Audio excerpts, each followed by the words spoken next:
இந்திய தேசத்தின் பாதுகாவலனே எல்லையில்லா பாசத்திற்கு சொந்தக்காரனே பார் போற்றும் தலைவா பாரதம் பெற்றெடுத்த தவ புதல்வா நாடு நல்லா இருக்க நாளும் நேரமும் தெரியாமல் உழைக்கும் தலைவா உங்கள் பிறந்த நாள் தேசத்தின் வளர்ச்சி நாள். திரு வி ரமேஷ் அட்வொகேட், மத்திய சென்னை மேற்கு மாவட்ட பொதுச் செயலாளர், அண்ணா நகர் சட்டமன்ற பொறுப்பாளர். சவுக்கு மீடியா நேயர்களுக்கு வணக்கம். இன்றைக்கு அரசியல் அரட்டையில் சமூகம் மற்றும் அரசியல் சார்ந்து பல்வேறு விஷயங்களை பார்க்க போகிறோம். வாங்க பார்த்தோம். சார் வணக்கம். சார் வணக்கம் சார். இந்த டிஜிபி அலுவலகத்தின் முன்பு ஏர்போர்ட் மூர்த்தி அவர்கள் தாக்கப்பட்டார். அதுக்கு சரி தற்காத்து கொள்றதுக்காண்டி இவரும் ரிட்டர்ன் தாக்குனார். அதுக்கு அவரை கைது பண்ணதே ரொம்ப ஆச்சரியமாக இருந்துச்சு. இப்போ அவர் மீது குண்டாசு போட்டிருக்காங்களே சார். விடுதலை சிறுத்தைகள் கட்சியோட அழுத்தத்தின் காரணமாகத்தான் இது நடந்திருக்கும் என்பதை ஊகிக்க முடிகிறது. வேறு எந்த காரணமும் இருப்பதற்கு வாய்ப்பில்லை.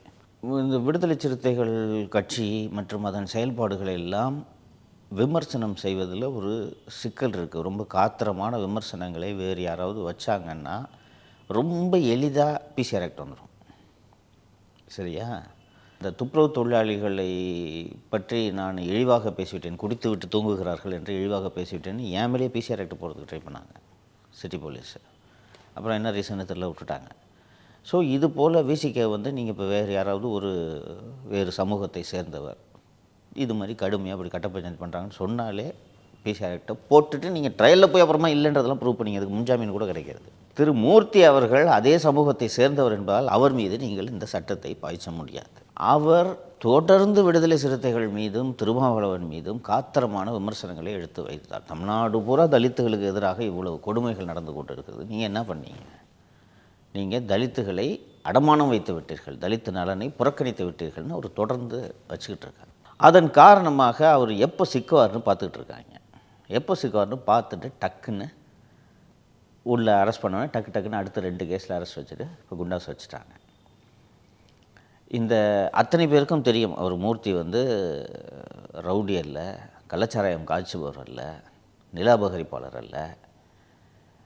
ஆனால் இவர் மீது இந்த குண்டர் சட்டத்தை போட்டு விட்டார்கள். நீதிமன்றத்தின் மூலமாக மட்டும்தான் இதுக்கு ரிலீஃப் வாங்க முடியும். அதான் அந்த ஐஸ்கிரீம் அதிகாரி அங்கே இந்த அஃப்ரோஸ் என்பவரே அந்த கருப்பு கொடி காட்டினார்னு சொல்லி அதுக்கே போட்டாங்கன்னா கண்ணா பின்னாவென்று குண்டர் சட்டங்கள் இங்கே துஷ்பிரயோகம் செய்யப்படுகிறது. என் வழக்கே ஒரு உதாரணம். ஃபஸ்ட்டு ஒரு குண்டாஸ் போடுறாங்க, அது உச்சநீதிமன்றம் அதை ரத்து செய்ததும் திருப்பி ஒரு குண்டாசை போடுறாங்கன்னா அப்போ எப்படிப்பட்டவர்களாக இந்த அரசு இருக்கிறது என்பதை நான் புரிந்து கொள்கிறேன். ஒரு வழக்கில் நீதிபதி அவர்களே சொன்னாங்கன்னு நினைக்கிறேன், தமிழ்நாட்டில் தான் அதிகமாக குண்டர் சட்டம் பயன்படுத்தப்படுது. ஜஸ்டிஸ் ஆனந்த் வெங்கடேஷ் அவர்கள் ஒரு வழக்கு இது போல் விசாரித்தப்போ கடந்த 5-6 வருஷமாக எடுத்த குண்டர் சட்டத்தை எல்லாத்தையும் எடுத்து பட்டியலிட்டு 99% குண்டர் சட்டங்கள் தவறாக பயன்படுத்தப்பட்டுள்ளன. அது தமிழகத்தில் தான் அதிகம் இருக்குது. ரொம்ப கரெக்டு. என்சிஆர்பி டேட்டாவை எடுத்து அவர் சொன்னார், ப்ரிவென்டிவ் டிடென்ஷன் தமிழகத்தில் தான் அதிகமாக இருக்குன்னு. இந்த மாதிரி போட்டால் அப்புறம் வேறு என்ன நடக்கும்? இதில் என்னென்னா அந்த குண்டர் சட்டத்தை ரத்து செய்வதோடு நீதிமன்றம் நிற்கக்கூடாது. தப்புன்னு ஆயிடுச்சு இல்லை, அப்போ தப்பாக போட்ட அதிகாரிக்கு என்ன தண்டனை?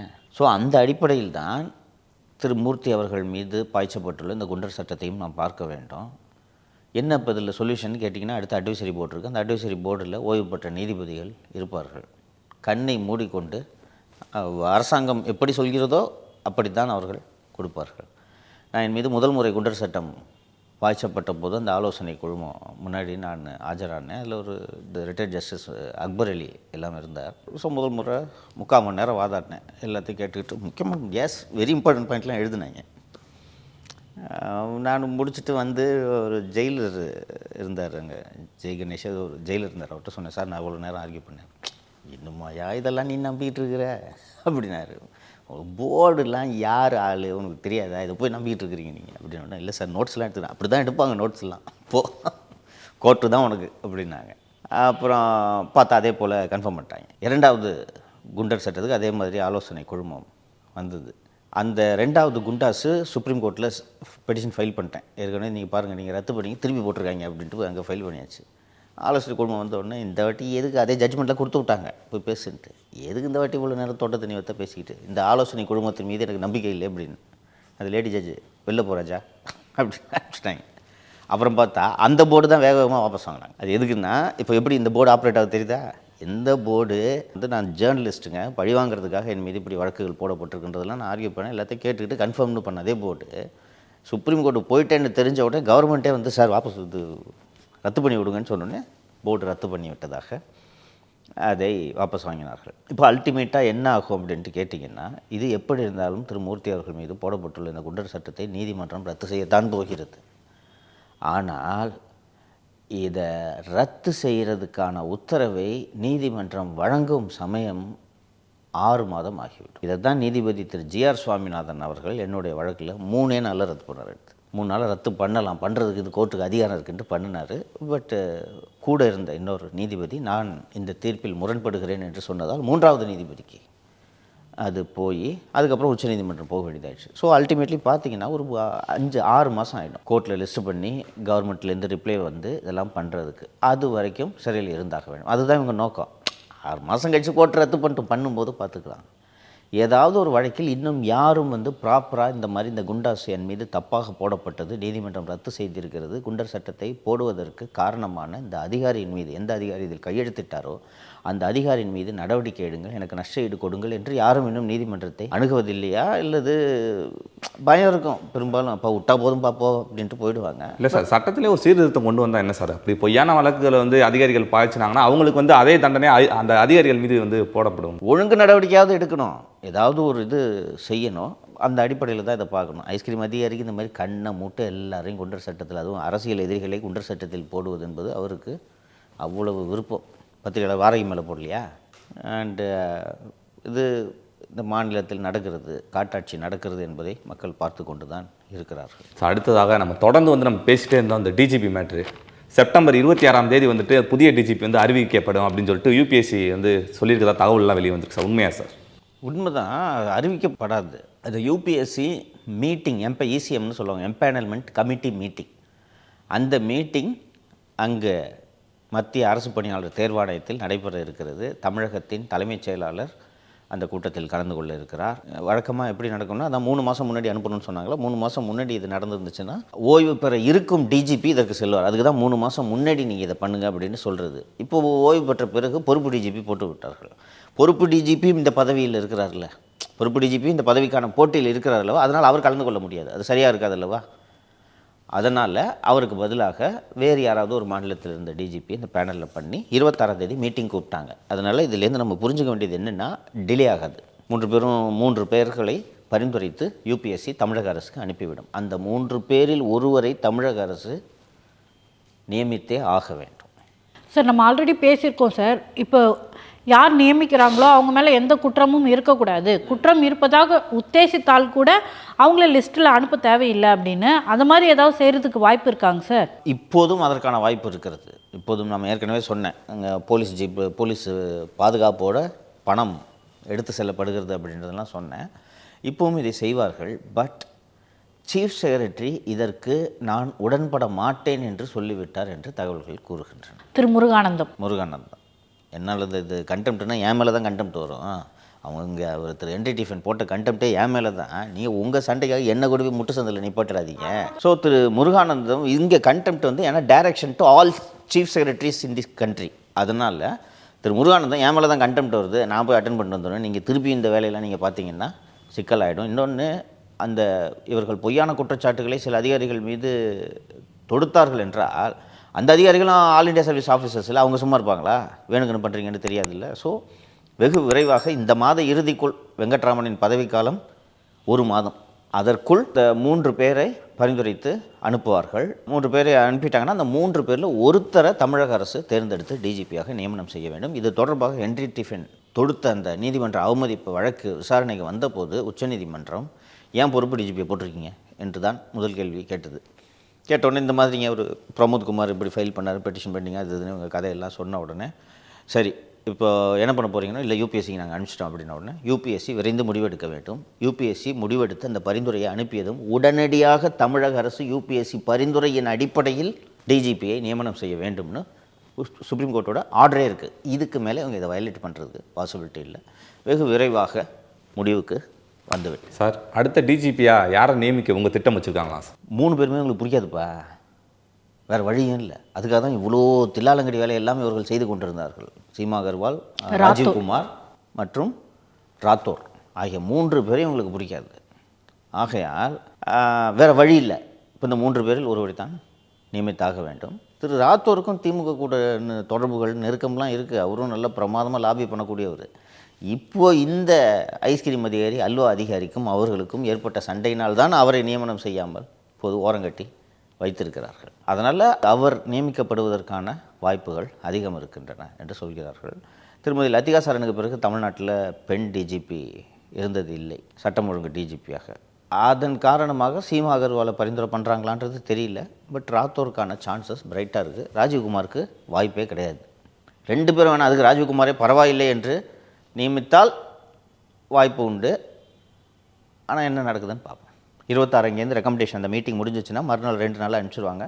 By 30th they have to appoint a new DGP. Sir, IPS Balvir Singh அவர்கள் வந்து இந்த பல்லு பிடுங்கின கேஸ் இருக்குல்ல சார், கிட்டத்தட்ட 2.5 வருஷம் கழிச்சுட்டு இப்போ தான் வந்து இந்த ட்ரையலுக்கு வந்து அட்டன் பண்ணதான் இன்னைக்கு செய்தி வந்திருக்கு சார். ஒரு சார்ஜ் ஷீட் ஃபைல் பண்ண உடனே ஒரு ட்ரையல் எப்போ கமெண்ட்ஸ் ஆகுதுன்னா, சார்ஜஸ் ஃப்ரேம் பண்ணும்போது தான் ட்ரையல் கமெண்ட்ஸ் ஆகும். உங்கள் மீது இவ்வளோ குற்றச்சாட்டு, நீங்கள் இதுக்கு என்ன சொல்கிறீங்கன்னு கேட்டோடனே நான் மறுக்கிறேன் அப்படின்னு சொல்லுவாங்க குற்றவாளிகள். அது சொன்னாங்கன்னா தான் ட்ரையல் கமெண்ட்ஸ் ஆகும். அதுதான் ஒரு ட்ரையலில் இம்பார்ட்டண்ட்டான ஸ்டேஜ். ஒன்ஸ் அது கமெண்ட்ஸ் ஆச்சுன்னா அதுக்கப்புறம் அந்த ட்ரையல் ஸ்டே ஆகிறது கஷ்டம். திரு பல்வீர் சிங் மற்றும் அவரோடு பணியாற்றிய அந்த காவல்துறை அதிகாரிகள் மீது இந்த ட்ரையல் சார்ஜ் ஷீட்டு சிபிசிஐடி போட்டு 2.5 வருஷமாக கோர்ட்டுக்கு அப்பியர் ஆகாமல் இழுத்துக்கிட்டு இருந்திருக்காங்க. என்னென்னா, அந்த ட்ரையலில் கமெண்ட்ஸ் ஆக விடக்கூடாது. கமெண்ட்ஸ் ஆச்சுன்னா என்ன, ஒரு 10 விட்னஸ் தானே. கமெண்ட்ஸ் ஆச்சுன்னா கடற்கன்னு போய் கன்விக்ஷன் ஆகிடும். கமெண்ட்ஸ் ஆகக்கூடாதுன்றதுக்காக தான் இதை இவ்வளோ நாள் டிலே பண்ணிகிட்டு இருந்தாங்க. ஊடகங்களில் தொடர்ந்து, பர்டிகுலராக அந்த எக்ஸ்பிரஸ் செய்தியாளர் தினகரன் அவர்கள் தொடர்ந்து மீண்டும் மீண்டும் இதை பற்றி பல்வீர் சிங் இன்றைக்கி வரல கோர்ட்டுக்கு, இன்றைக்கி வரல, இதோட 10வது வாட்டி வரல அப்படின்னு போட்டு இவங்களுக்கு சிபிசிஐடிக்கு அசிங்கமாச்சியோ வந்திருப்பா அப்படின்னு சொல்லி வர வச்சு நேற்று சார்ஜஸ் ஃப்ரேம்டு. 2.5 வருஷம் சார்ஜஸ் ஃப்ரேமிங்க்கு 2.5 வருஷம் ஆயிருக்கு. இனிமேல் விரைவாக அந்த பல்லு போனவெல்லாம் வந்து அம்பாட்டுக்கு சாட்சி சொல்ல போகிறேன், இந்த தாங்க பல்ல கருங்கல் எடுத்து அடித்து பல்ல உடைச்சாரு அப்படின்ட்டு சொல்லி சம்மன் அனுப்பியிருக்காங்க. விட்னஸ் சம்மன் அனுப்பிச்சிருக்காங்க. அதனால் இது உடனே நடந்துடாது. இப்போ அவருக்கு வந்து டிஸ்சார்ஜ் ஃபைல் பண்ணுறதுக்கு ஆப்ஷன் இருக்குது. அந்த டிஸ்சார்ஜுக்கு எதிராக செஷன்ஸு, ஹைகோர்ட்டுன்னு அப்பீலுக்கு போவார், குவாஷுக்கு போவார். உடனே முடிஞ்சிடாது ட்ரையல். டிஸ்சார்ஜ்னா என் மீது புனையப்பட்ட வழக்கு, இது உண்மை இல்லை, அதனால் முகாந்திரமே இல்லை இந்த வழக்கில், ரத்து பண்ணுங்க அப்படின்ட்டு போவார். ஸோ இது இன்னும் ஒரு ட்ரையல் கமெண்ட்ஸ் ஆகிறதுக்கு எப்படி இன்னும் ஒரு வருஷம் ஆகிடும். சார், நேற்று ஒரு நிகழ்ச்சியில் பேசுகிறப்ப சீமான் அவர்கள் சொல்லியிருக்காங்க, அன்பு சகோதரர் அஜித் அவர்களும் ஐயா ரஜினிகாந்த் அவர்களும் வந்துட்டு தன்னோட புகழை வியாபாரம் பண்ணல அப்படின்னு சொல்லியிருக்காரு சார். அதுக்கு மீன் என்னன்னா, விஜய் அவர்கள் வந்து வியாபாரம் பண்ணியிருக்காரு, இவங்கெல்லாம் வியாபாரம் பண்ணலை அப்படின்னு சொல்லியிருக்காரு சார். அது என்ன மீன் பண்ணுறாங்கன்னா, அதாவது அவங்களுக்கு கொள்கை இல்லை. ஒரு ஹீரோ யார் வந்தாலும் கூட்டம் வரதான் செய்யும். ஆக்ட்ரஸ் நயன்தாரா அவங்க வந்தால் கூட இவ்வளோ கூட்டம் வரும் அப்படின்லாம் கூட சொல்லியிருக்காரு சார். சரி, உங்கள்கிட்ட தான் கொள்கை இருக்குது, உங்களுக்கு கூட்டம் வரமாட்டேங்குது. நீங்கள் நல்லா கவனிச்சு பார்த்தீங்களா, திரு சீமானுடைய முழு அரசியலும் விஜய் எதிர்ப்பு என்றே மாறிப்போய் விட்டது தெரிகிறதா? அப்புறம் நேற்று எழுதி வச்சுட்டு படிக்கிறார் விஜய் அப்படின்றது ஒரு விமர்சனமாக சொன்னார். சரி, எழுதி வச்சுட்டு படிக்கிறது தப்பு தான், நானும் ஒத்துக்கிறேன். முத்துவேல் கருணாநிதி ஸ்டாலின் என்பவர் எழுதி வச்சே தப்பாக படிக்கிறார், அதுதானே நீங்கள் பேசணும். அதில் எல்லாரும் படிக்கிறாங்க, ஸ்டாலின் அவர்கள் வந்து சின்ன சீட்டில் படிக்கிறாரா, மிச்சவங்களாம் பெரிய சீட்டில் படிக்கிறாங்க. நீங்கள் அதுதானே விமர்சனம் பண்ணணும். முதல்வர் ஒரு பத்திரிகையாளர் சந்திக்கல, பத்திரிகையாளர் சந்திப்பில் கேள்வி கேட்டாங்கன்னா கேட்காத கேள்விக்கெல்லாம் இவராக பதில் சொல்கிறாரு. கஷ்டத்துக்கு அடுத்த கேள்விக்கு நானே பதில் சொல்கிறேங்க அப்படின்லாம் சொல்கிறாரு. நீங்கள் அதை விமர்சனம் பண்ணணுமா? ஆளுங்கட்சி மீது தானே உங்கள் விமர்சனத்தை நீங்கள் கூர்மையாக்க வேண்டும். திராவிடத்திற்கு மாற்று, திராவிடத்தை ஒழிப்பேன்ட்டு தானேங்க நீங்கள் கட்சி தொடங்குனீங்க. வெறும் விஜய் எதிர்ப்பு என்ற ஒற்றை புள்ளியில் சுருங்குவது தான் உங்கள் கொள்கையா? இதான் உங்கள் கொள்கை? என்னமோ கொள்கை இருக்குன்னு என்ன விஜய் எதிர்ப்பு தவிர இப்போ என்ன கொள்கை இருக்குது உங்களுக்கு?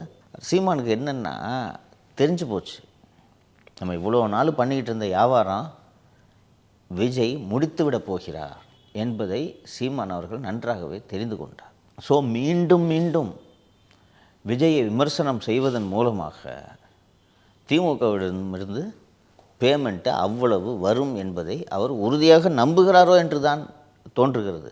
இல்லைன்னா இவ்வளோ திட்டுறதுக்கான தேவை என்னப்பா? எந்த நிகழ்ச்சி, எந்த ப்ரெஸ் மீட் வச்சாலும் விஜய் 2 திட்டுறதுப்பா. இதுக்கு முன்னாடி சார் விஜயகாந்த் அவர்கள் வந்து அரசியலுக்கு வரப்ப, இவரெல்லாம் தெலுங்குரு, போய் அங்கே தெலுங்கு தேசத்தில் போய் நீங்கள் போய் அரசியல் பண்ணுங்க, இங்கே எதுக்கு வரீங்க அப்படின்னு சொல்லிட்டு இப்போ வந்துட்டு இப்படி ஐயா விஜயகாந்த் அஜித்தை எவ்வளோ மோசமாக பேசியிருக்காரு. இதே சார் அன்பு சகோதரர் அஜித்ன்றார்ல, இன்னைக்கு கட்சி ஆரம்பிக்கிட்டான், அஜித்தாவது வெங்காயமாவதே, இவரெல்லாம் அரசியலுக்கு வர தகுதியற்றவர் அப்படின்னு சொல்லுவார் சார் அண்ணே. இவர் இப்போ நீங்கள் ஒரு விஜயகாந்த் தெலுங்கு இப்போ ஆந்திராவில் நில்லுன்ட்டு நீங்கள் சொன்னீங்க. ஏன் விஜய் தமிழர் தானே? என்ன பிரச்சனை? விஜய் சீமானோட வாக்கு வங்கியை காலி பண்ணிடுவாருன்றது நல்லா தெரிஞ்சு போச்சுப்பா. காலி பண்ணி 8% தான் நீங்கள் 2 கட்சிக்கிட்டையும் மாறி வியாபாரம் பார்த்துக்கிட்டு இருக்கீங்க. இந்த உனக்கு இந்த கேண்டிடேட்டு, உனக்கு அந்த கேண்டிடேட்டுன்னு மாறி வியாபாரம் பார்த்துக்கிட்டு இருக்கீங்க. ஸோ இப்போ இந்த 8%ன்றது 3% ஆயிடுச்சுன்னா யார் உங்களை சீண்டுவா? அண்டு நெருக்கமானவர்களிடம் சொல்கிறாராம், அது எப்படி விஜய் என்னை கடந்து போகிறான்னு நான் பார்த்துடுறேன். இன்னொன்று அவருக்கு என்ன அதிகமாக கோபமாக இருக்குன்னா, விஜய் இவர் கண்டுக்கிறதே இல்லை. இவர் ஒவ்வொரு கூட்டத்திலையும் வம்பு எடுத்து அவரை சீண்டி ஏதாவது ஒரு ஸ்டேஜில் விஜய் ரியாக்ட் பண்ணுவான்னு பார்க்குறாரு. விஜய் எப்போ போப்பா வருமா அப்படின்ட்டு இவர் பாட்டுக்கு ஒரு வேறு சைடு தான் ஒரு விஜய் செத்து போனதெல்லாம் சாப்பிட மாட்டேன் அப்படின்ற மாதிரி அதை சொல்லிட்டாரு. இன்றைக்கி அவ்வளோதான், அதிகபட்சம் உனக்கு அவ்வளோதான், ஓகேவா, கழுத புலி அப்படின்ட்டார். என்ன அது வேற இன்னும் கோவம்னா, எவ்வளோ பெரிய மாபெரும் தலைவன், இதுக்கெல்லாம் என்ன ஒரே வழி என்னன்னா என்கிட்ட கவர்மெண்ட்டை கொடுத்துப்பாரு, நான் இந்த மாதிரி அடுத்த அதிபராக போகிறவன், இப்போதே அதிபர் ஆகிவிட்டேன், 60,000 டன் அரிசி கப்பலை கடத்தினவன் நான், இவ்வளவு திறமைகளுக்கு சொந்தக்காரன், என்னை நான் இவ்வளோ விமர்சனம் பண்ணி நீ கண்டுக்கவே மாட்டேங்கிறீ என்ன, அதுவும் கழுத புலின்னு வேறு சொல்கிற அப்படின்னு காண்டில் நான் என்னை எப்படி விஜய் கடந்து போகிறான் அப்படின்னு நான் பார்க்குறேன், விட மாட்டேன், எனக்கு பதில் சொல்லி தான் ஆகணும், நான் அவனை விடவே மாட்டேன்னு ஒரு வெறி பிடித்தது போல விஜய் மீதான விமர்சனத்தை திரு சீமான் அவர்கள் தொடுத்து கொண்டிருப்பதாக சொல்கிறார்கள். அவர் பின்னால் அடிமைத்திருக்கக்கூடிய இளைஞர்கள் சீமான் முன்மொழிந்த தமிழ் தேசியம் என்ற அரசியலுக்காக வந்தவர்கள். சீமான் சூப்பர் ஸ்டாரா? நானே அப்படிதான் சார் இருந்து இன்னைக்கு அவருக்கு எதிராக நிற்கிறேன்னா உண்மை எனக்கு தெரியுது. அப்போது இந்த தமிழ் தேசியத்தை தானப்பா நீ பேசணும், நீங்கள் அது கூட நான் சொல்கிறேன். ஏற்கனவேங்க சார் விஜய் வரும்போதே தமிழ் தேசியத்தை கூட நின்று சப்போர்ட் பண்ணி திரு விஜய் பேசுவார். இதுக்கு முன்னாடி சார் அவர் தமிழ் தேசியம் வளரணும், அவர் விஜய் வந்தாருன்னா எனக்கு உறுதுணையாக இருக்கும், அவர் அந்த மாதிரியான அரசியல்வாதிகள் வேணும் அப்படின்னு சொல்லிட்டு பேசினார். இப்போ உன் யார் ஃபஸ்ட்டு அரசியலுக்கு கூப்பிட்டா, உன் வீட்டு முன்னாடி வந்து எவனா அதை கத்துனானா, இன்னும் இவர் வீட்டு முன்னாடி சீமான் வந்தால்தான் தமிழ்நாட்டை காப்பாற்ற முடியும் அதை சொன்னானா சார்? நீங்கள் எதுக்கு வந்தீங்க? அதே அப்புறம் என்னமோ நான் சினிமாவை தியாகம் பண்ணிட்டு வந்தேன், யார் உன் வீட்டு வாசலில் நிற்கிறதுன்னு இவரே பேசியிருக்கிறாரு. அவர் தம்பி விஜய் தான் இன்றைக்கி சூப்பர் ஸ்டார், 150 கோடி அவரோட சம்பளம்ட்டு இவர் தான் பேசியிருக்காரு. அவருக்கு இன்றைக்கும் மதிப்பு இருக்குது. இந்தியாவிலேயே அதிக சம்பளம் வாங்குகிற நடிகர் தமிழ்நாட்டில் அவர் தான் முதன்மையான நடிகர். உண்மையிலே பார்த்தா அவர் தான் இப்போதைக்கு சூப்பர் ஸ்டார். 150 கோடி அவருக்கு சம்பளம், 30 கோடி வரி போனாலும் 120 கோடி அவர் கையில் இருக்குது.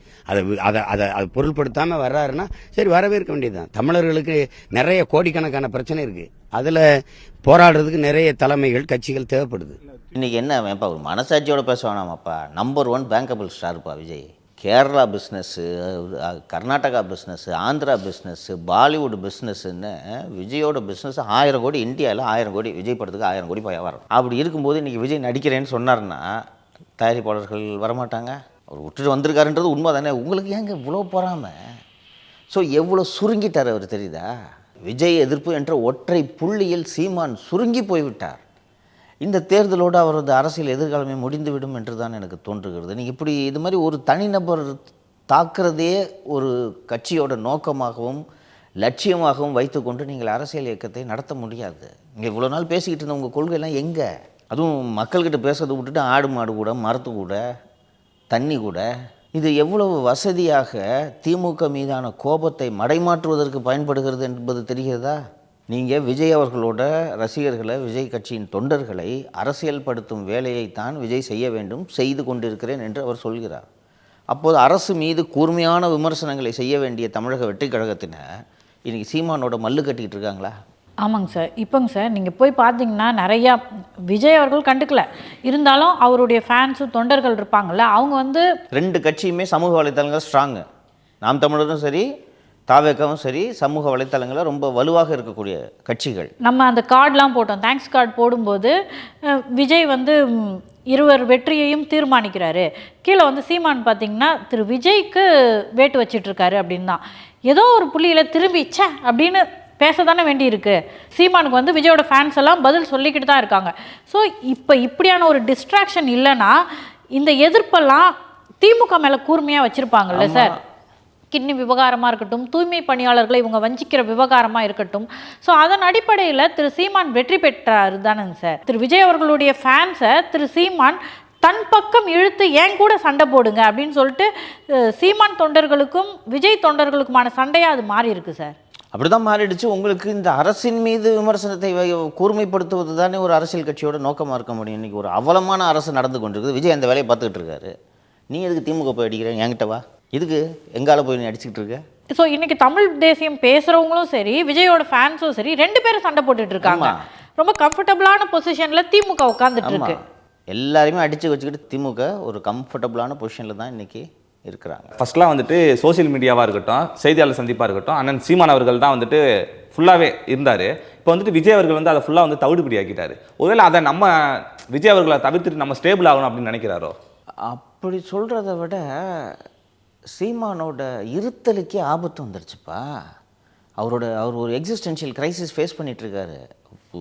சோத்துக்கு பஞ்சாயத்து வந்துருச்சு, அதான் உண்மை. இன்றைக்கி திமுக அதிமுகவுக்கு மாற்று என்று தானே இவ்வளவு நாள் சீமான் இருந்து கொண்டிருந்தார். மெல்ல மெல்ல வளர்ந்து திமுக அதிமுக இது ரெண்டையும் பிடிக்காதவங்க நோட்டாக்கு போடுவாங்க. அதுக்கு பதிலாக தமிழ் தேசிய அரசியல் என்ற ஒரு அரசியலுக்கு வலு சேர்த்து சீமான் அவர்கள் 2 திராவிட கட்சிகளுக்கு மாற்று என்று இருந்து கொண்டிருந்தார். இப்போ அவரை விட ஒரு பெரிய மாற்று வந்துட்டப்போ இவருக்கு என்ன வேலை சொல்லு? இவ்வளோ நாளாக நீ எல்லாம் போய் அந்த வலையில் விழுந்ததுக்கெல்லாம் காரணமே இவர் பேசக்கூடிய முன்வைக்கக்கூடிய மாற்று அரசியல் இல்லையா?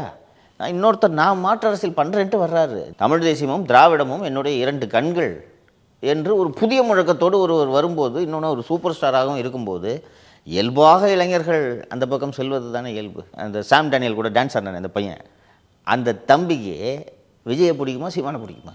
கூட்டத்தை பார்த்து இல்லை திருச்சியில் விஜயை பிடிக்கிறதுனால தான் சார் எல்லா ரிப்போர்ட்டர் பக்கத்துலேயும் நின்று ட்ரெஸ்ஸை கழட்டுறான், டான்ஸ் ஆடுறான்.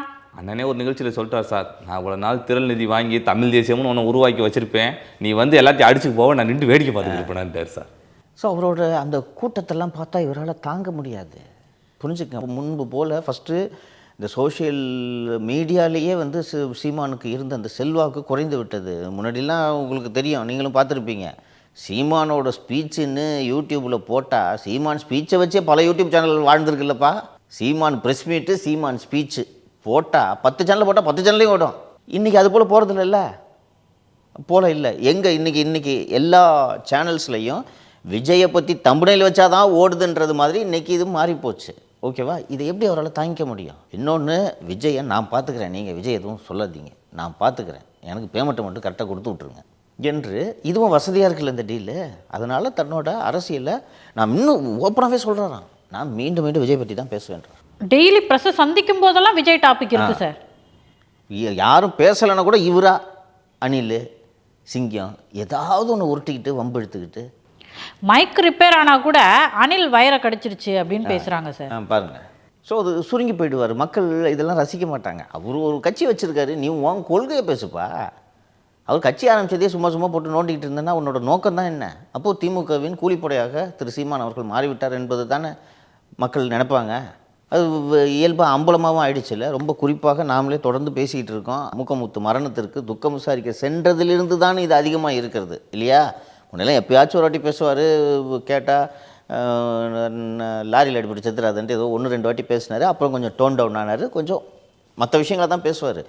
ஒவ்வொரு ப்ரெஸ் மீட்லேயும் ஒவ்வொரு பொதுக்கூட்டத்திலையும் திரு விஜய் அவர்களை தாக்குவதை விமர்சனம் செய்வதை ஒரு முழுநேர வேலையாகவே சீமான் செய்ய தொடங்கியது ஸ்டாலின் அவர்களை சந்தித்த பிறகு என்பது நமக்கு தெரிகிற மாதிரியே மக்களுக்கும் தெரியும். அம்பலப்பட்டு போயிடுவார் அவ்வளோ. இன்னொன்று சார், அண்ணன் சீமான் அவர்கள் வந்து என்ன சொல்கிறாங்கன்னா, பேப்பரை பார்த்து படிக்கிறாங்க அப்படின்னு சொல்கிறாங்க. ஒரு பேப்பரை பார்த்து படிக்கிறவங்க வந்து ஒரு நல்ல அரசியல்வாதி இல்லாத மாதிரியும், பேப்பரை பார்க்காம அப்படியே உணர்வுபூர்வமாக பேசுகிறவர் வந்து ஒரு நல்ல அரசியல்வாதியாகவும் அவர் தோற்றம் பண்ணுறாரு. அது உண்மையா சார்? வாய்க்கு வந்த கதையை சொல்கிறதுக்கு எதுக்கு பேப்பர் உனக்கு? சொல்லு. காமராஜர் செத்ததுக்கு அண்ணா அழுதுட்டாருன்ற மாதிரி தான் ஏதோ ஒரு கதை சொன்னார். பார்த்தா அதுக்கப்புறம் முன்னாடியே செத்துட்டார் அண்ணா. சரிங்களா? இது மாதிரி எவ்வளோ கதை சொல்லியிருக்காரு யோசிச்சு பாரு. அந்த 60,000 டன் அரிசி கப்பல், ஆமக்கறி, இதை சொல்கிறதுக்கு எதுக்கு ரெஃபரன்ஸு? ஒரு ஃப்ளோவாக போக வேண்டியது தானே.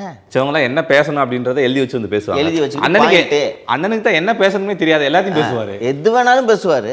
வாய்க்கு வந்ததை பேசுறதுக்கு எதுக்கு உனக்கு ரெஃபரன்ஸு? இன்னொன்று, ஒவ்வொருத்தருக்கும் ஒரு ஸ்டைல். இன்னொன்று, விஜய்க்கு பேச தெரில அதனால் நாங்கள் ஏற்றுக்க மாட்டோம்னு அது மக்கள் முடிவு பண்ணிட்டுப்பா.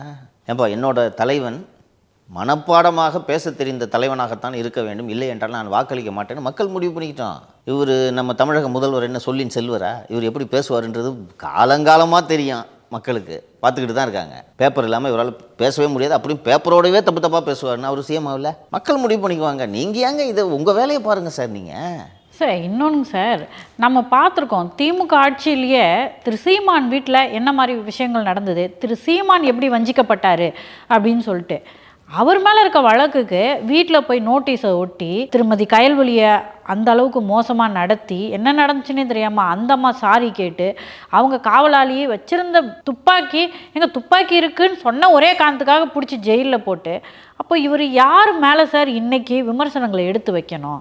அவர் ஒன்றும் திமுக ஆட்சியில் கம்ஃபர்டபுளாகவும் இல்லை, அவரே சொல்லியிருக்காரு. இனிமேல் கம்ஃபர்ட்டுமா? தொடவே தொடாது திமுக அவரை. பார்க்குறீங்களா? இந்த வீடியோ போடுற தம்பிக்கு ஒரு வீடியோவுக்கு 2 லட்ச ரூபா அப்படின்ட்டு இருக்கும்போது கசக்குதா? இப்போ தானே டீலிங் செட் ஆகிருக்கு. இப்போ உச்சநீதிமன்றம் நீங்கள் மன்னிப்பு கேட்டுட்டு அந்த வழக்கை சமரசமாக போங்க, இல்லைன்னா ட்ரையலை ஃபேஸ் பண்ணுங்கன்னு சொல்லிட்டாங்கல்ல. இவர் ஒருவேளை மன்னிப்பு கேட்கவில்லை அல்லது சமரசத்துக்கு தயாராகவில்லை, வழக்கு நடக்கட்டும் என்று சொன்னால் திமுக அரசின் காவல்துறை அந்த வழக்கை பர்சியூ பண்ண மாட்டாங்க. பார்க்குறீங்களா? அன்னைக்கு நிலைமை வேறு, இன்றைக்கி தலைகீழாக மாறிடுச்சு. இன்னொன்று, திமுக விஜய் என்னென்ன விமர்சனம் வைக்கணும்னு நினைக்கிறாங்களோ அது எல்லாத்தையும் இவர் செய்கிறாரு. இன்னொன்று, முதல்வர் எல்லாம் வந்து கடுமையாக விஜய் விமர்சனம் செய்ய வேண்டியதில்லை என்று நினைக்கிறார்கள். அப்படி இருக்கும்போது உங்களுக்காக அந்த விமர்சனத்தை, அதுவும் மோசமான ஒரு விமர்சனத்தை செய்வதற்கு ஒரு அரசியல் கட்சியின் தலைவரே அந்த வேலையை செய்து கொண்டிருக்கும்போது திமுகவுக்கு எல்லா வகையிலும் எப்படி இது வசதி என்பதை யோசித்து பாருங்கள். இந்த பக்கம் இதை பண்ணிடுறாரு, அதுக்கப்புறம் வந்து அதிமுக திமுக 2 கட்சிக்கிட்டையும் உங்களுக்கு ஏற்றது போல் நான் வேட்பாளரை நிறுத்துறேன்ட்டு அந்த டீலு தனியாக போகுது. அப்புறம் வேறு என்ன தேவை இருக்குது? அந்த வியாபாரத்துக்கு பங்கம் வந்துருச்சுன்றது இப்போ அவருக்கு தெரிஞ்சு போனதுனால தான் விஜய் அப்படி கடிச்சு குதறிட்டு இருக்காரு. அதில் இன்னொன்றுலாம் சொல்கிறாரு பாருங்க, இவரே சொல்லுவார் டிவிக்கே போங்க அப்படின்னு சொல்லிட்டு. இவரே சொல்கிறாரு டிவிக்கேன்னு என்ன சொன்னேன்னா, நீங்கள் என்ன சொல்லணும்டா, இந்த நாட்டின் தீய அரசியலை தீ வைக்க கொளுத்த வந்தவர்கள் நாங்கள் அப்படின்னு சொல்லணும். அதை விட்டுவிட்டு நீங்கள் எதுவுமே பேச மாட்டீங்க அப்படின்னு சொல்கிறாரு. காலம் இவரெல்லாம் ஒதுக்கி போட்டு விடும். ஸோ அந்த தைரியத்தில் தான் திரு சீமான் வந்து மன்னிப்பெல்லாம் கேட்க சொல்ல கோர்ட்டு அப்படின்னு சொல்லியிருக்காராங்க சார். அது ஆர்டர் கிளியராக இருக்குது. அப்படிலாம் எதுவுமே சொல்ல சுப்ரீம் கோர்ட்டு, நீங்களே சும்மா வாய்க்கு வந்தாலும் பேசக்கூடாது, ஆர்டர் இருக்கா அப்படின்றார் சார். ஆர்டர் இல்லை, ஏன்னா இன்னும் அப்லோடு பண்ணல.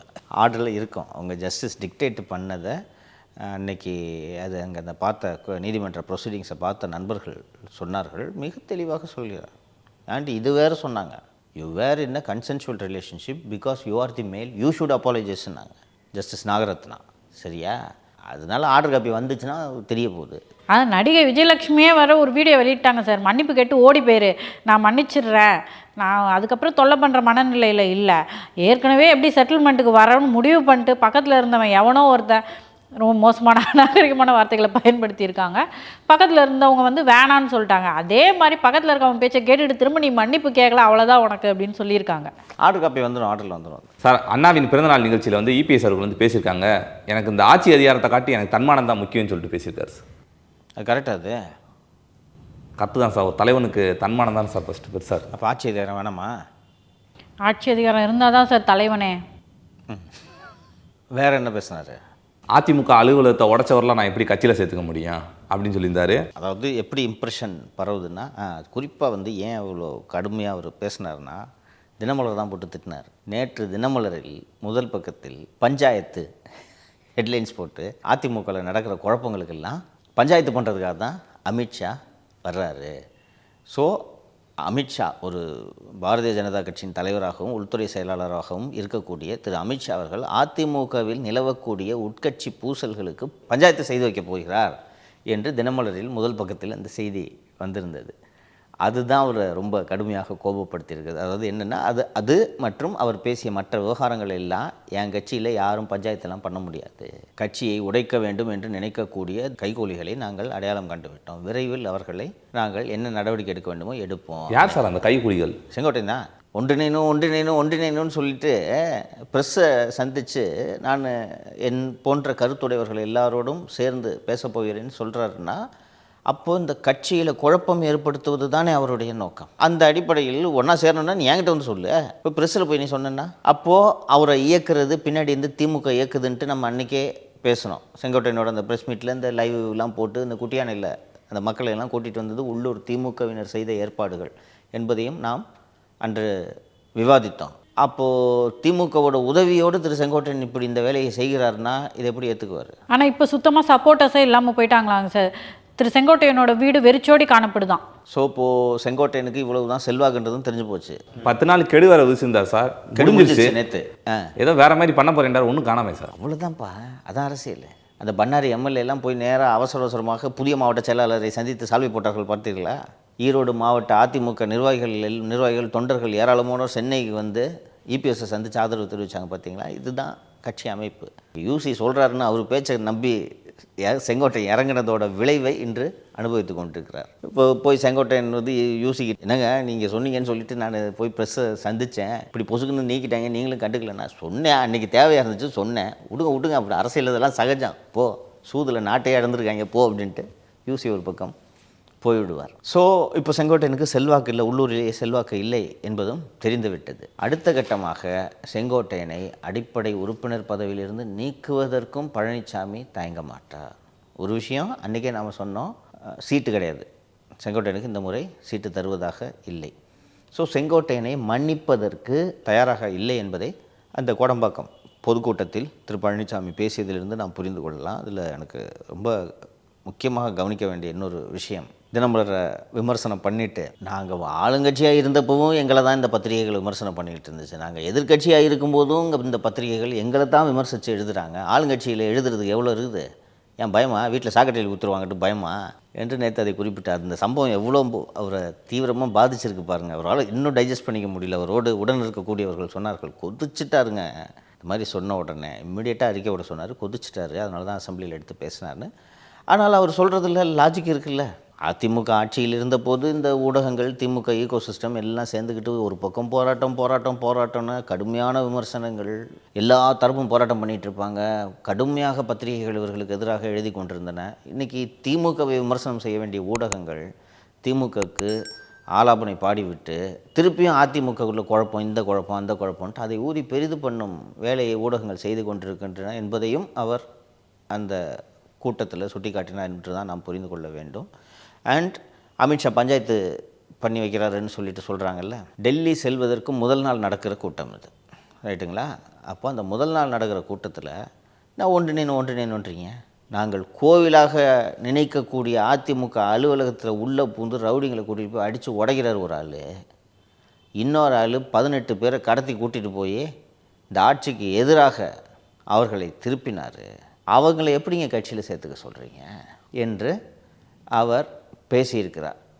ஸோ செங்கோட்டையனாக இருக்கட்டும், திரு பன்னீர்செல்வமாக இருக்கட்டும், திரு டிடிவி தினகரனாக இருக்கட்டும், அவர்களுக்கு கட்சியில் இடமில்லை என்பதை நேற்றைய அவரது உரை மூலம் உணர்த்திவிட்டார்.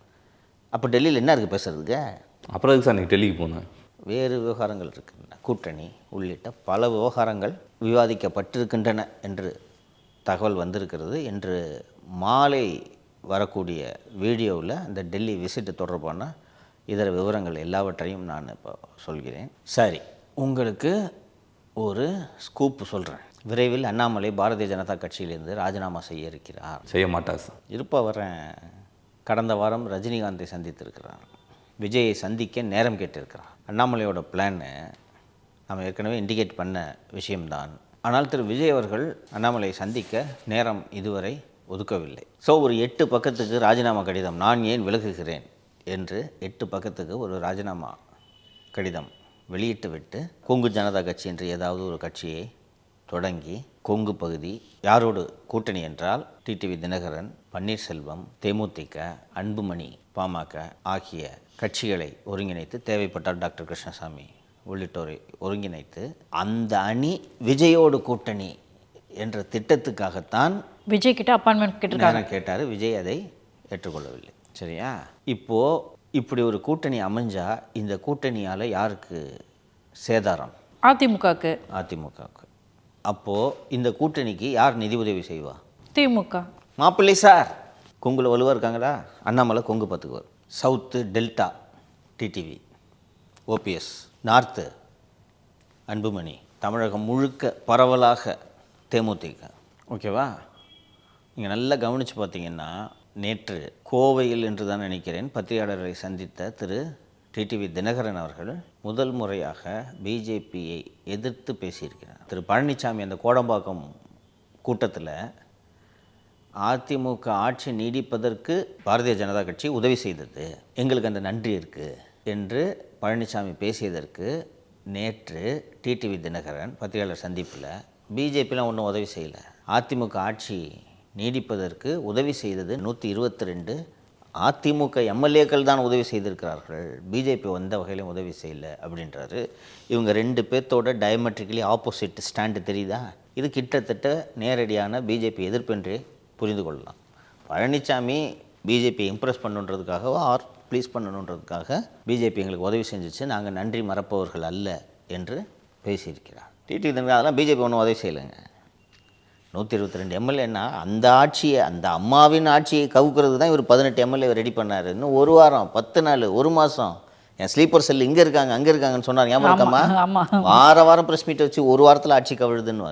ஸோ அவர் எடுக்கக்கூடிய இந்த நிலைப்பாடு, பேசும், டெய்லி ப்ரெஸ் மீட் பண்ணுறது தெரியுதா?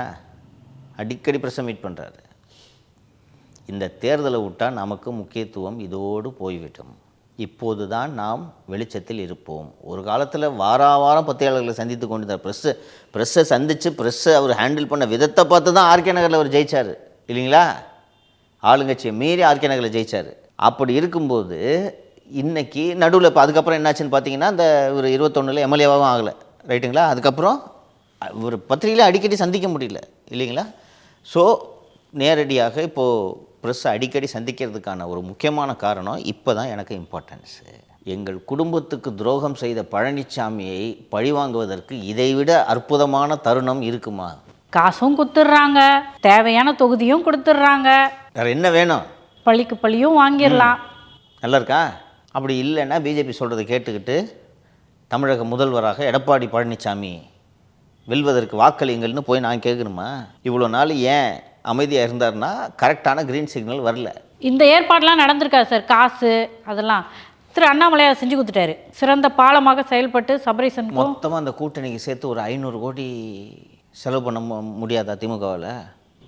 அதெல்லாம் கூடவே பண்ணலாம் சார். 2 மாதத்தில் எடுத்துருவாங்க திருப்பி ஜெயிச்சாங்கன்னா. கரெக்டாக? இதெல்லாம் ஒரு பணமே இல்லை. எப்படி கொண்டு போய் பாதுகாப்பாக கொடுக்க வேண்டுமோ அதை கொடுத்து விடுவார்கள். ரைட்டா? ஒர்த்தா அந்த 500 கோடி? ஒர்த்து தானே சார். ஐடியா புரியுதாப்போ? அதில் விஜயும் கோத்து விடுறதுக்கு பிளான் பண்ணுறாங்க. அண்டு 2 நாட்கள் முன்பு டெல்லியில் ஒரு 8 மணி நேரம் பிஎல் சந்தோஷ் உள்ளிட்டோர் கலந்து கொண்ட தமிழகம் குறித்த ஒரு ஆலோசனை கூட்டம் நடைபெற்றது. அமித்ஷாவும் அதில் கலந்து கொண்டிருக்கிறார். அந்த கூட்டத்தில் அண்ணாமலை இனி இந்த கட்சிக்கு அவசியமில்லை என்ற முடிவு எடுக்கப்பட்டது. திரு அண்ணாமலை அவர்களுக்கு கடைசி வரை ஆதரவாக இருந்து கொண்டிருந்தது அந்த ஆர்கனைசேஷனல் செக்ரட்டரியாக இருக்கக்கூடிய திரு பிஎல் சந்தோஷ். அவரே அவர் வாயாலே சொல்லிட்டார், ஹி ஹஸ் பிகம் ரோக். இன்னமும் சார் திரு அண்ணாமலைக்கு ஒரு ஃபேன் ஃபாலோவர்ஸ் இருக்காங்க, நம்பிட்டு இருக்காங்க. அதை மாதிரி பிஎல் சந்தோஷம் ஒரு காலத்தில் நம்பிட்டு இருந்தார். இப்போ தான் அவருடைய மனநிலை மாறி இருக்குன்னு நினைக்கிறேன். இந்த ஃபினான்ஷியல் டாக்குமெண்ட் எல்லாம் பார்த்துட்டு எல்லாருக்கும் தெரிஞ்சு போச்சுமா. நீ ஊரை ஏமாற்றலாம், என் பிள்ளைகளின் எதிர்காலம் கருதி நீ யார் பிள்ளையோட எதிர்காலம் கருதி நீ இந்த வேலையெல்லாம் பார்க்குறன்றது தெரிஞ்சிடும். அப்போ பிள்ளையோட எதிர்காலத்தை கருதி திமுக காசு வாங்குவியா? 5 கோடின்றது ப்ராப்பர்ட்டி வேல்யூ, ஆக்சுவல் வேல்யூ எவ்வளோ அது தெரியாதா? அந்த ஏரியாவில் எவ்வளோ போகுது நிலன்றது தெரியாதா அவங்களுக்கு? பட்டுங்க சார், சூர்யா சோழியை உருட்டுவார், ஜெயிச்சுட்டு லைலா நாளைக்கும் வருவீங்களா அப்படின்ட்டு ஓடி போக முயற்சி பண்ணுவாங்க. எப்படா அவளை அப்படின்னு சொல்லிட்டு பிடிச்சி உட்கார வைப்பாங்க. அது மாதிரி திரு அண்ணாமலை ஜெயிச்சிட்டாரு, இன்னும் ஒரு ஃபேன் ஃபாலோவர்ஸ் இருக்காங்க. இப்போ போய் கூட்டணி வச்சு அவர் ஜெயிக்கிறாரோ தோக்குறாரோ, அதிமுகவை தோக்கடிச்சா அவரோட லைஃபு செட்டில். பிஜேபி அனுமதிக்குமா? இப்போ அப்படி செஞ்சால் ஒருத்தரும் அதை செய்வாங்கல்ல. அண்ணாமலை மாதிரி பிஜேபி போன்ற பெரிய கட்சி எத்தனை அண்ணாமலைகளை பார்த்துருக்கும். மராட்டிய சிங்கம் என்பார்கள் சரத்பவாரோட அரசியல் நகர்வுகளை யாரும் கணிக்க முடியாத அளவுக்கு மகாராஷ்டிராவில் மராத்தா ஸ்ட்ராங் மேன்னு சொல்லுவாங்க சரத்பவார். எங்கே உட்கார வச்சாங்க பார்த்தீங்களா? என்சிபி அவர் நடத்திய அந்த கட்சியை துண்டு துண்டாக உடைத்து, அண்ணன் மகனை வைத்தே அந்த கட்சியை உடைத்து, அந்த அண்ணன் மகன் தன் மீதான வழக்குகளை எல்லாம் வாபஸ் வாங்க வைத்து விட்டு துணை முதல்வராக இன்று இருக்கிறார். அவர் கட்சி இல்லாமல் அவரும் அவரது மகளும் மட்டும் இருக்கிறார்கள். கட்சி போச்சு. இன்றைக்கி ஆம் ஆத்மின்ற கட்சி இருக்குதானே தெரியாத அளவுக்கு பண்ணிட்டாங்க. அப்படி கட்சிகளை பதம் பார்த்த பிஜேபி நீங்கள் இந்த அரசியலுக்கு வந்தே 5 வருஷம் கூட ஆகல. கரெக்டாக?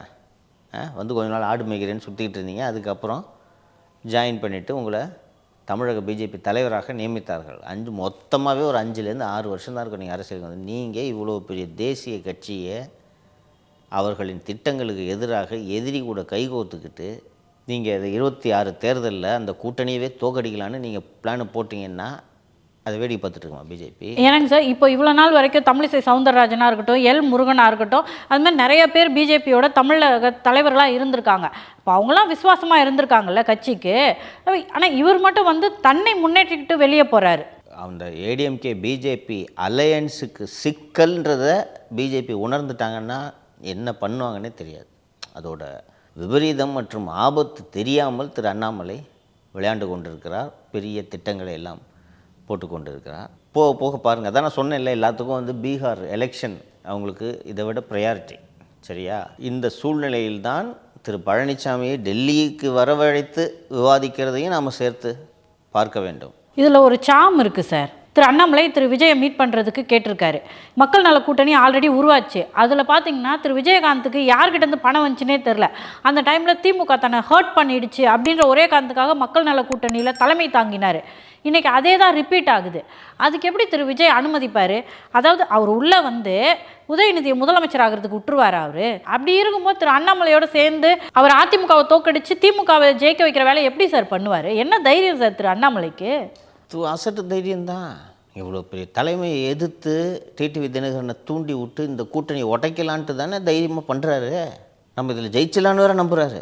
ஸோ அடுத்தடுத்து என்ன நடக்கும் என்பதை பார்ப்போம். இப்போ கொஞ்சம் கொஞ்சமாக இவ்வளோ ஒரு முக்கியத்துவம் வாய்ந்த தலைவராக திரு அண்ணாமலை அவர்கள் இருந்தார். மோடி அவர்கள் தமிழகத்துக்கு வந்திருந்த போது மதுரையிலிருந்து சாலை மார்க்கமாக சென்ற போது கிட்டத்தட்ட 2 மணி நேரம் செய்யக்கூடிய அந்த பயணத்தில் அண்ணாமலை காரில் ஏற்றி கூட உட்கார வச்சுக்கிட்டாரு. ஆமாம், எவ்வளோ செல்வாக்காக இருந்தார். போன வாரம் வரைக்கும் பிஎல் சந்தோஷ் சப்போர்ட்டாக இருந்தார். இன்றைக்கி எல்லாம் முடிஞ்சிருச்சு. அது மாதிரி ஒரே ஒரு உதாரணம் மட்டும் சொல்கிறேம்மா. மோடி அவர்கள் முதல்வராக இருந்தபோது குஜராத்தின் உள்துறை அமைச்சராக இருந்தவரோட பேர் வந்து ஹரேன் பாண்டியா. சரியா? மோடி அப்போ தான் வளர்கிறாரு. வளர்ந்து குஜராத்தில் சிஎம் ஆகலான்னு முடிவு பண்ணுறாங்க. ஒரு சீட்டு, ஒரு குறிப்பிட்ட தொகுதி, அந்த தொகுதி அந்த ஹரேன் பாண்டியா ரெகுலராக நிற்கக்கூடிய தொகுதி. அந்த சீட்டை காலி பண்ணி கொடு, மோடி போட்டிடணும்னு சொல்கிறாங்க. அவர் அதெல்லாம் காலி பண்ண முடியாது. இன்னும் நேற்று வந்தவங்களுக்குலாம் நான் சீட்டு காலி பண்ணி தர முடியுமா? அதெல்லாம் முடியாது அப்படின்றார். அதற்கு பிறகு திரு மோடி அவர்கள் முதலமைச்சராகி இந்த ஹரேன் பாண்டியா அவருடைய அரசில் உள்துறை அமைச்சர். திடீரென்று ஒரு நாள் காலை 7 மணிக்கு மர்மமான முறையில் ஒரு மாநிலத்தோட உள்துறை அமைச்சர் காரில் சுடப்பட்டு இறந்து கிடந்தார். இன்றைக்கி வரைக்கும் யார் கொண்டதுன்னு கண்டுபிடிக்கல. உள்துறை அமைச்சர், போலீஸே அவருக்கு கீழே தான் வேலை செய்யுது. வழக்கம் போல் ஒரு 5 இஸ்லாமிய இளைஞர்களை கைது செய்து இவர்கள் தான் கொலை செய்தார்கள்னு பிடிச்சி உள்ளே போட்டாங்க. கோர்ட்டு அவங்களுக்கு இதுக்கு என்னையா சம்மந்தம்ன்ட்டு விடுதலை பண்ணி இன்றைக்கி வரைக்கும் கண்டுபிடிக்கல. தெரியுமா? அவர் அந்த குஜராத் கலவரம் தொடர்பாக அமைக்கப்பட்ட இந்த விசாரணை ஆணையத்தில் மோடிக்கு இந்த கலவரத்தில் பங்கு இருக்கிறது என்று போய் வாக்குமூலம் அளித்து விட்டு வந்து ஒரு வாரத்தில் செத்துட்டார். ஜஸ்டிஸ் கிருஷ்ணய்யர் கமிஷனா ஏதோ ஒரு கமிஷன். சரியா? உன்னை விட்டுட்டு வேடிக்கை பார்த்துட்டு இருப்பாங்க. ஸோ அப்படி ஒருவேளை அண்ணாமலை அவர்கள் தலைமையில் ஒரு அணி அமைஞ்சிச்சுன்னா அவர் கைது பண்ணுறதுக்கான வாய்ப்பு இருக்கா சார்? அது உன் விருப்பம். கரெக்டாக? இல்லை, இதெல்லாம் இப்போ பேசணுமானே எனக்கு தெரில சார். எல்லாத்துக்கும் வாய்ப்பு இருக்குது. எந்த எல்லைக்கு வேணாலும் போவாங்க. சரியா? எந்த எல்லைக்கு வேணாலும் போவாங்க. அதனால் அதான் சொல்கிறேன், கொஞ்சம் பொறுமையாக இருங்கள். சீரியஸ்னஸ் புரியாமல் விளையாண்டுட்டு. ஸோ இந்த விஷயத்தில் நம்ம திரு விஜயை பாராட்டணும் சார். அவர் எதுவும் இன்னும் சிக்னல் கொடுக்காமல் இருக்கார், அமைதியாக இருக்கார். கிட்ட வராதட்டார். அண்ணாமலை எப்படிப்பட்ட ஆளுன்றது நமக்கு தெரியுது, விஜய்க்கு தெரியாதா? எங்கே இருந்துட்டு நீ இப்போ எதுக்கு இங்கே வர்றன்றது தெரியாதா? திமுகவுக்காக தான் நீ வர்றன்றது தெரியாதா? என்னையும் கூட சேர்த்துக்கிட்டு உதயநிதி சிஎம்மாக்குவே நான் வேடிக்கை பார்க்கணுமா? அதனால் அவர் இந்த வலையில் சிக்குவதற்கான வாய்ப்புகள் மிக மிக குறைவு. திரு ஓபிஎஸ் சொல்லியிருக்காரு விஜயோட கூட கூட்டணி வைக்கலாம் அப்படின்னு சொல்லியிருக்காரு. திருமதி சசிகலா கூட விஜயை பற்றி பேசியிருக்காங்க. ஸோ இதெல்லாம் ஒரு இண்டிகேஷனாக நம்ம பார்க்கலாம் சார். இதில் இன்னொரு சாம் இருக்கிறதா நான் பார்க்குறேங்க சார். ஒருவேளை இவங்கெல்லாம் சேர்ந்து ஒரு அணியாக இருக்காங்கன்னா திரு விஜய் அதிமுகவோட ஃப்யூச்சரில் ஒருவேளை கூட்டணி வச்சா அதிக தொகுதிகள் கேட்க வாய்ப்பு இருக்குல்லங்க சார்? நிச்சயமாக வாய்ப்பு இருக்குது. எல்லாத்துக்கும் வாய்ப்பு இருக்குது. நீங்கள் எதையுமே ரூல் அவுட் பண்ண முடியாது. இல்லை, இவங்க அப்படி போனாங்கன்னா தெருவுக்கா போறேல் அப்படின்றது தான் நான் நினைக்கிறேன். அதுக்கு சொல்கிறேன். பிளான் ஆம்பிஷியஸாக இருக்குல்ல. இந்த பாருங்கம்மா, அண்ணாமலையோட எதிரி யார்? அதிமுகவா? எடப்பாடி பழனிசாமி. டிடிவி தினகரனோட எதிரி யார்? எடப்பாடி. இபிஎஸ். ரைட்டா? ஓபிஎஸோட எதிரி யார்? இபிஎஸ். இவங்க 3 பேருக்கும் பழனிசாமி திருப்பி சிஎம்மாக உட்காரக்கூடாதுன்றதை தாண்டி வேறு ஏதாவது லட்சியம் இருக்க முடியுமா? இன்றைக்கி திருப்பி சிஎம் ஆகி அந்த நாற்காலியில் உட்காந்துட்டாருன்னா இவர் அசைக்க முடியாதுன்றது இவங்களுக்கு தெரியாதா? பழனிசாமி முதலமைச்சர் நாற்காலியில் உட்காரக்கூடாதுன்றதில் திமுகவை விட இவர்களுக்கு பர்சனலான கோபமும் ஆதங்கமும் இருக்கிறது அல்லவா? அப்படி இருக்கும்போது உங்கள் எதிரியை பழிவாங்கிறதுக்கு 500 கோடி கொடுத்து கூலி கொடுத்து பழிவாங்க சொன்னால் ஏன் செய்ய மாட்டார்கள்? எந்த அளவுக்கு ஒரு முன்னாள் முதலமைச்சரை தற்கொலை பழனிசாமின்ட்டு அண்ணாமலை பேசுகிறாருன்னா எவ்வளோ கோபம் இருக்கணும் யோசிச்சு பாருங்க. 3PS வந்து அடம் பிடிக்கிறதுனால தான் இந்த ஃபேக்ஷன்ஸ் எல்லாம் தனியாக நிற்கிறாங்க. அப்படி இல்லாட்டி இந்நேரம் மெகா கூட்டணி அமைஞ்சிருக்கோன்ற ஒரு செய்தியும் வருதே சார். தினமலரில் அது தொடர்பான செய்தி வந்திருந்தது. எது சரி எது தவறு என்பதை காலம்தான் தீர்மானிக்கும். ஸோ இப்போது இவங்களெல்லாம் இணைச்சு கூட்டணி அமைக்கலாம் என்ற முடிவுக்கு திரு பழனிசாமி அவர்கள் வந்தாலும் கூட இவர்கள் அத்தனை பேரோட நோக்கம் என்னன்றது அவருக்கு தெரியும் இல்லை? தினகரனோட நோக்கம் என்ன? இபிஎஸ் தோக்கணும். ஓபிஎஸோட நோக்கம் என்ன? அதே தான் சார். அண்ணாமலையோட நோக்கம் என்ன? இந்த கூட்டணியை வழங்காமல் போகணும். எனக்கு தெரிஞ்ச அண்ணாமலையோட நோக்கம் திமுக ஜெயிக்கணும். திமுக கிட்ட காசை வாங்கி நம்ம செட்டில் ஆகணும். ஒரு பால் பண்ணையாக இருந்தது ஒரு 4-5. அண்ட் அது ஓரளவுக்கு லாஜிக்கலாக தானே இருக்குது. திரு பழனிசாமி அவர்கள் ஆபீஸை அடித்து உடச்சவங்களை நான் சேர்க்க மாட்டேன். ஒருத்தர் வந்து ஆபீஸ் அடித்து உடைச்சாரு, ஒருத்தர் வந்து 18 எம்எல்ஏக்களை கூட்டிகிட்டு போய் இந்த ஆட்சியையே கவுக்கிறதுக்கு ஏற்பாடு பண்ணார். அவங்கள எப்படி கட்சியில் சேர்ப்பேன்னார். ஆனால் ஸ்டில் தெர் இஸ் ரூம்னு தான் நான் நம்புகிறேன். நான் யாருக்கும் இவங்களுக்கு துரோகிகளுக்கு கட்சியில் இடம் கிடையாது என்று திரு பழனிசாமி அவர்கள் தெளிவாக குறிப்பிட்டது. அண்ணா திராவிட முன்னேற்ற கழகத்தில் இவர்களுக்கு இடமில்லை. என்டிஏ கூட்டணியில் பிஜேபி இவர்களெல்லாம் சேர்த்து கொண்டு ஆளாளுக்கு ஒரு சீட்டில் போய் நில்லுங்க, இல்லை ஜெயிலுக்கு போங்க என்று சொல்வதற்கும் வாய்ப்பு இருக்கிறது. பிஜேபி மாதிரி ஒரு நேஷனல் பார்ட்டி ஹோலிஸ்டிக் எல்லாத்தையும் பார்ப்பாங்க. அண்ணாமலையும் அவங்க டிஸ்கார்டு பண்ண விரும்பலை, புரியுதா? அவங்களுக்கு சாக் பண்ணுறது கொஞ்சம் நேரம் ஆகாது, ஆன்டி பார்ட்டி ஆக்டிவிட்டீஸ்ன்னு சொல்லிட்டு அவரையும் டிஸ்கவுண்ட் பண்ண விரும்பல. அண்ணாமலையால் ஒரு தொகுதிக்கு 200 ஓட்டு வருதுன்னா அதை ஏன் விடணும்? அவருக்கு ஃபாலோ பண்ணுற இளைஞர்கள் இருக்காங்க. இல்லை, அவர் போய் எப்படிலாம் காய் நகர்த்துவார்னு அவங்களும் யோசிச்சுட்டு இருப்பாங்கல்ல. அதனால் திரு பழனிசாமிக்கு இவர்கள் எல்லாம் ஒருவேளை இவர்களை பன்னீர்செல்வத்தையும் தினகரனையும் சேர்த்துக்கிறாருன்னு ஒரு வாதத்துக்கு வச்சுக்கோம். வணக்கம் பொதுச் செயலாளரேன்னு சொல்லிட்டு கும்பிட்டுக்கிட்டு கம்னு இருப்பாங்களா 2 பேரும்? இல்லை சார், எனக்கு தெரிஞ்சுங்க சார், அண்ணாமலையை மட்டும் அங்கேருந்து காலி பண்ணி எங்கேயோ எடுத்துகிட்டு போய் ஒரு ஆளுநர் பதவி அதை மாதிரி கொடுத்துட்டாங்கன்னா இவங்க எல்லாரும் திரும்பவும் என்டிஏ கூட்டணியில் இணையறதுக்கு தான் வாய்ப்பு இருக்குது. வணக்கம் பொதுச் செயலாளர் எடப்பாடி பழனிசாமின்னு சொல்கிறதுக்கு வாய்ப்பு இருக்குது. இல்லைம்மா, அண்ணாமலை போன்ற நபர்கள் இந்த மாதிரி மிரட்டிலாம் பதவி வாங்கிறத பிஜேபி போன்ற கட்சி அனுமதிக்காது, வேடிக்கை பார்க்காது. நீ ஒரு தனி ஆள் இவ்வளோ பெரிய ஆர்கனைசேஷன் நீ மிரட்டுறியா? முருகனுக்கு அமைச்சர் போஸ்ட்டு கொடுத்தோம், தமிழிசைக்கு கவர்னர் போஸ்ட்டு கொடுத்தோம், உனக்கு எதுவுமே இல்லை, இரு சாதாரண தொண்டனா இரு. அவரே சொல்கிறார்ல, நான் ஒரு சாதாரண தொண்டனாவே இரு, அவ்வளோதான் என்று. அதெல்லாம் கிட்டத்தட்ட பிளாக்மெயில் மாதிரி இல்லது. எனக்கு கவர்னர் போஸ்ட்டு கொடுக்கலன்னா நான் இந்த கூட்டணியை கலைச்சி விடுவேன்றதை பிஜேபி வேடிக்கை பார்க்குமா? அதான் ஆர்என் பாண்டியா கதையை சொன்னேன்ல. ஸோ திரு பழனிசாமி அவர்களுக்கும் இவங்களோட நோக்கம் நம்மளை முதல்வராக விடாமல் பார்த்து கொள்வது தான் இவர்களது நோக்கம் என்பது தெரியும். இது தொடர்பாகத்தான் நேற்று டெல்லியில் அந்த விவாதங்கள் நடைபெற்றிருக்கின்றன என்று தகவல்கள் வருகின்றன. நான் மாலை நிகழ்ச்சியில் விரிவாக இந்த தகவலை பற்றிலாம் அப்டேட் பண்ணுறேன். சரி சார், இந்த அரசியல் அட்டையில் பல நிகழ்வுகளில் பேசணும். தொடர்ந்து நாளையும் பேசுவோம் சார். நன்றி சார். நன்றி சார்.